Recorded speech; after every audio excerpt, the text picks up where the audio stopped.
오늘 우리에게 주신 하나님의 말씀은 에베소서 1장 7절에서 12절까지의 말씀입니다. 에베소서 1장 7절에서 12절까지의 말씀, 저랑 한 절씩 교독하시겠습니다. 우리가 그리스도 안에서 그의 은혜의 풍성함을 따라 그의 피로 말미암아 구속 곧 죄사함을 받았으니 이는 그가 모든 지혜와 총명을 우리에게 넘치게 하사 그 뜻의 비밀을 우리에게 알리셨으니 곧 그 기쁘심을 따라 그리스도 안에서 때가 찬 경륜을 위하여 예정한 것이니 하늘에 있는 것이나 땅에 있는 것이 다 그리스도 안에서 통일되게 하려 하심이라. 모든 일을 그의 뜻의 결정대로 일하시는 이의 계획을 따라 우리가 예정을 입어 그 안에서 기업이 되었으니 이는 우리가 그리스도 안에서 전부터 바라던 그의 영광의 찬송이 되게 하려 하심이라.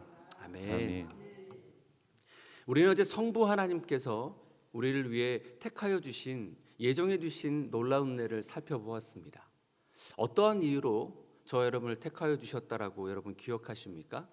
첫 번째, 우리를 하나님의 자녀 삼아 주시기 위해 택하여 주셨다. 둘째로, 자녀를 삼아서 거룩하신 하나님을 닮아갈 수 있는, 그래서 점점 우리를 성화시키는 존재로 빚어가기 위해서 우리를 택하여 주셨다.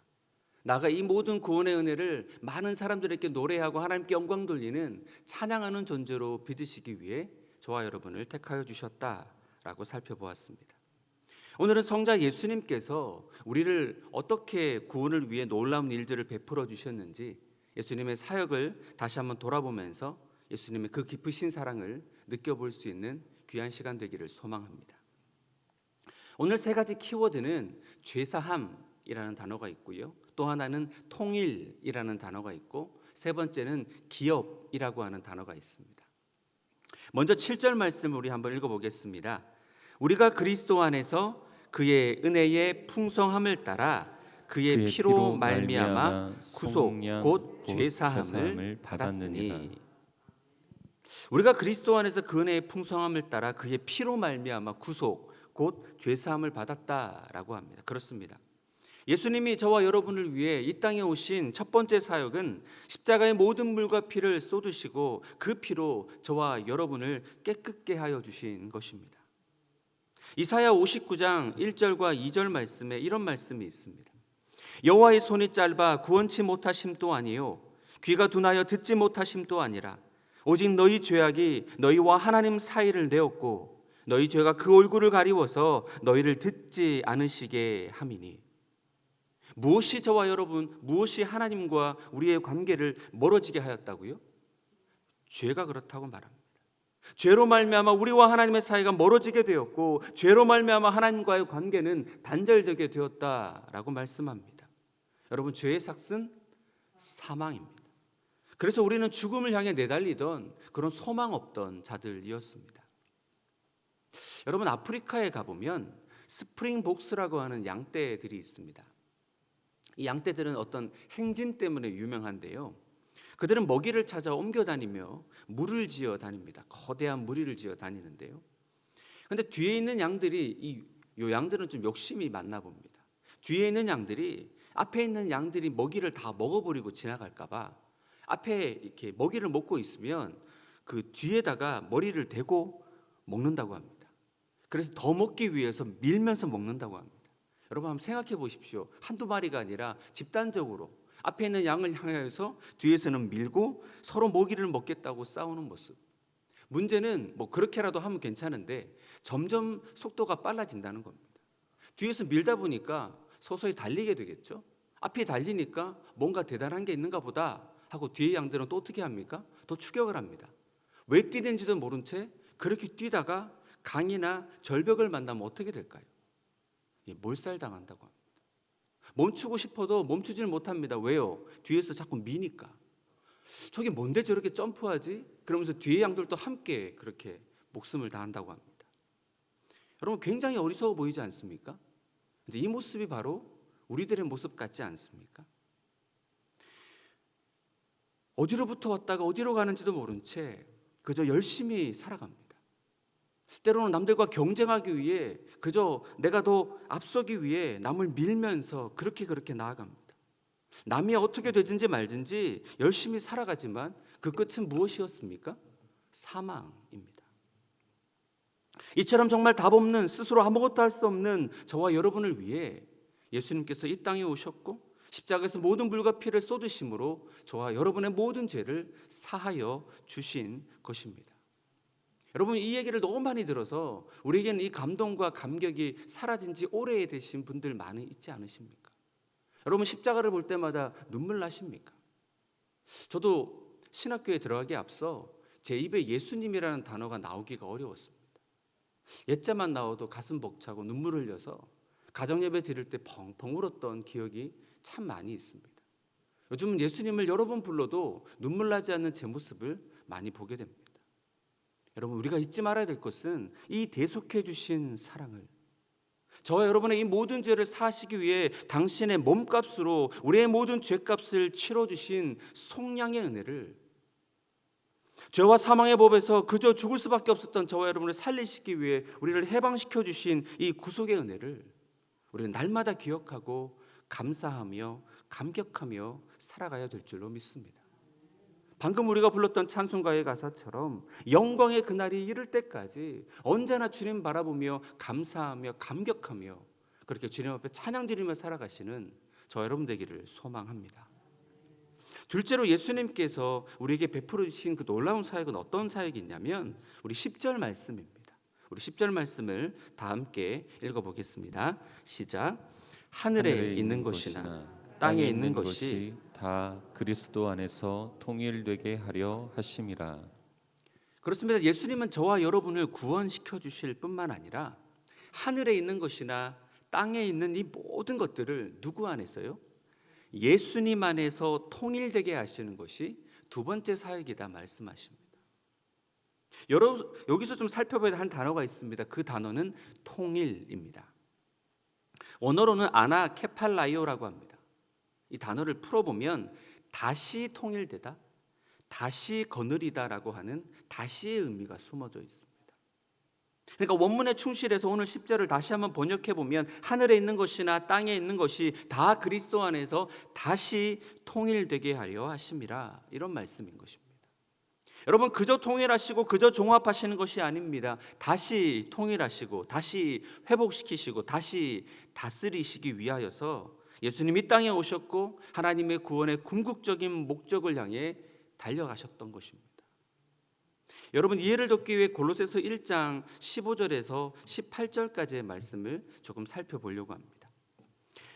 골로새서 1장 15절에서 18절 말씀, 모든 창조물보다 먼저 나신 자니 만물이 그에게 창조되되 하늘과 땅에서 보이는 것들과 보이지 않는 것들과 혹은 보좌들이나 주관자들이나 정사들이나 권세들이나 만물이 다 그로 말미암고 그를 위하여 창조되었고 또한 그가 만물보다 먼저 계시고 만물이 그 안에 함께 섰느니라.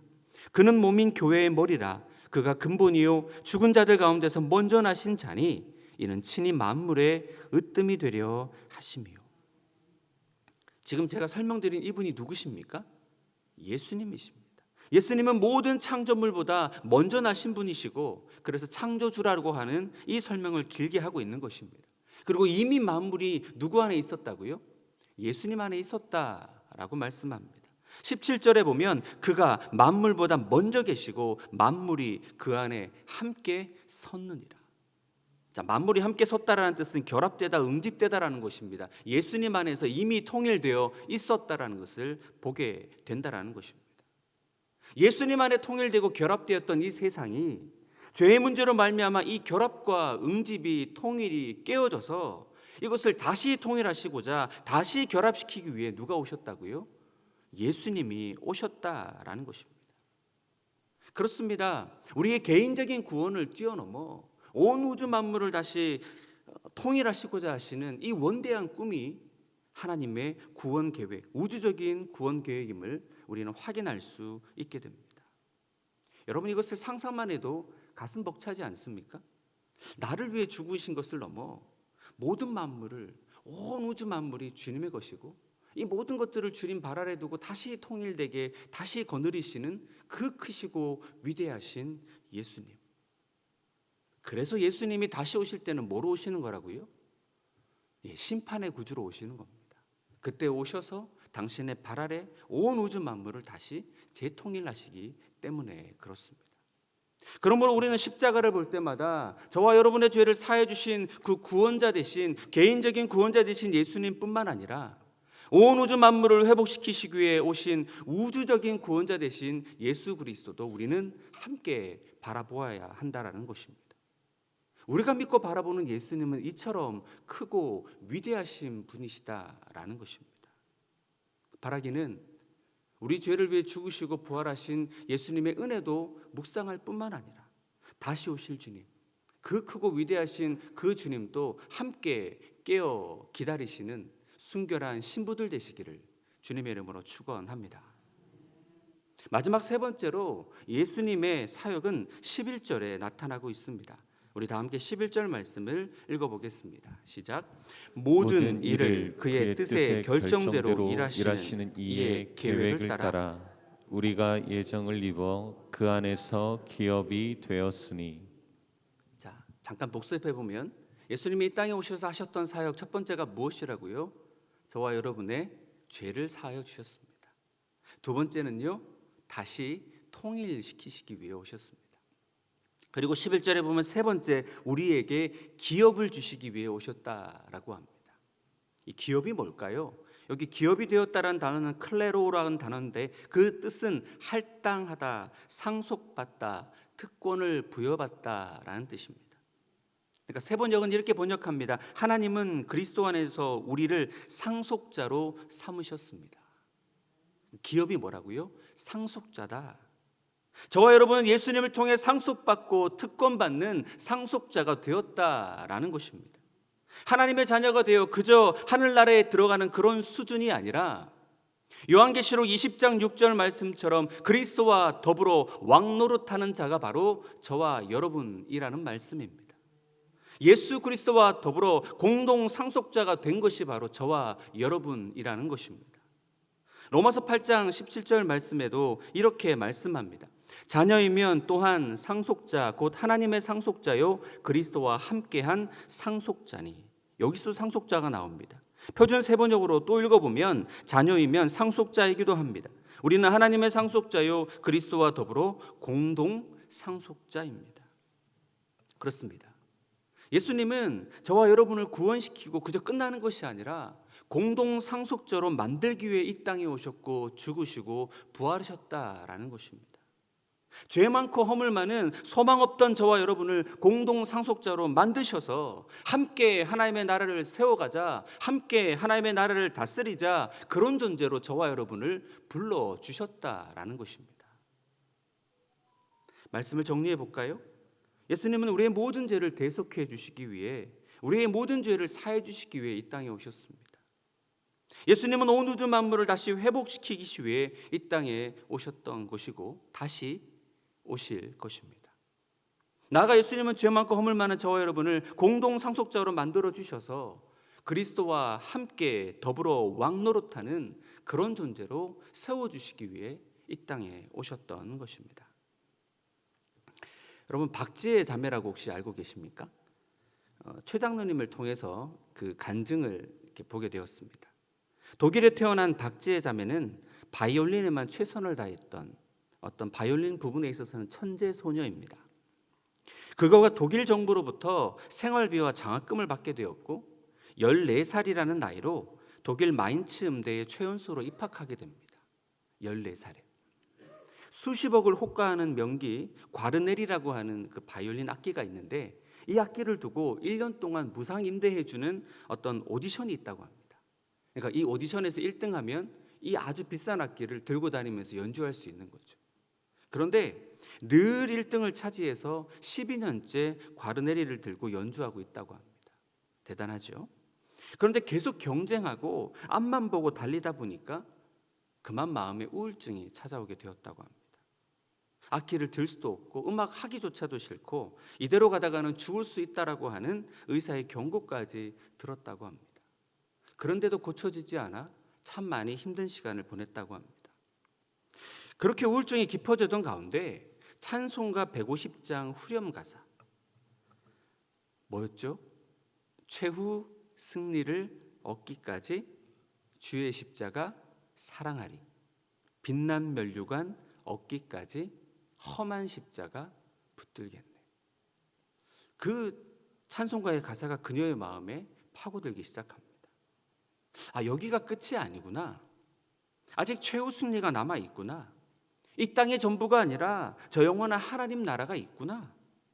나는 성공이 아니라 십자가를 붙들면 되겠다라고 하는 깨달음이 찾아왔다고 합니다. 그러자 다시 음악할 이유가 생기고 목적이 생기고 소망이 생겼습니다. 그리고 어머니와 함께 방학 때마다 한국으로 와서 병원과 교도소, 교회, 소록도까지 다니면서 자신이 가진 그 은사를 나누기 시작합니다. 그랬더니 압박 가운데 느껴졌던 이 바이올린이 오히려 이제는 하나님을 찬양하는 도구가 되고 사람들을 위로하는 도구가 되었다는 간증 내용이었습니다. 여러분, 이처럼 하나님의 나라를 진짜로 경험하고 하나님의 나라가 진짜로 여러분 마음속에 임하게 되면 우리의 삶의 자세는 달라지게 된다는 것입니다. 여러분, 우리가 지금 꿈꾸고 있는 하나님의 나라 가치는 무엇입니까? 얼마나 교육받은지가 중요합니까? 얼마나 잘생기고 예쁜지가 중요합니까? 얼마나 돈이 많고 적은지가 중요합니까? 얼마나 건강한지 어느 나라 출신인지를 따지고 묻습니까? 아닙니다. 더 가지기 위해 남의 것을 빼앗고 밀어낼 필요가 없고 오히려 더불어 함께 살아감을 기쁨으로 여기는 화평의 나라가 우리 주님 다스리시는 하나님의 나라인 것입니다. 이것이 우리가 유업으로 받게 되는, 이것이 공동상속자로 우리가 함께 살아가게 될 나라, 이 나라가 바로 하나님의 나라인 것입니다. 바라기는 우리의 모든 죄를 사해 주시고 만물을 회복해 하실 뿐만 아니라 우리를 공동상속자로 삼아주신 이 은혜를 기억하며 저와 여러분도 공동상속자답게 살아갈 수 있기를 소망합니다. 최후 승리를 바라보며 이 땅이 아니라 하나님의 나라를 꿈꾸고 날마다 주님의 십자가를 붙들고 살아가는 저와 여러분 되기를 소망합니다. 성공이 아니라 십자가를 붙들 때, 이 땅이 아니라 하나님의 나라를 꿈꿀 때, 내 방법이 아니라 예수님의 방법이 옳다라고 믿으며 그분을 따라 살아갈 때 저와 여러분은 더욱 공동상속자답게 살아가게 될 줄로 믿습니다. 오늘도 믿음의 온전케 하시는 예수 그리스도 바라보시면서 더욱 십자가 붙드시고 공동상속자답게 빚어져 가시는 저와 여러분이 되시기를 주님의 이름으로 축원합니다.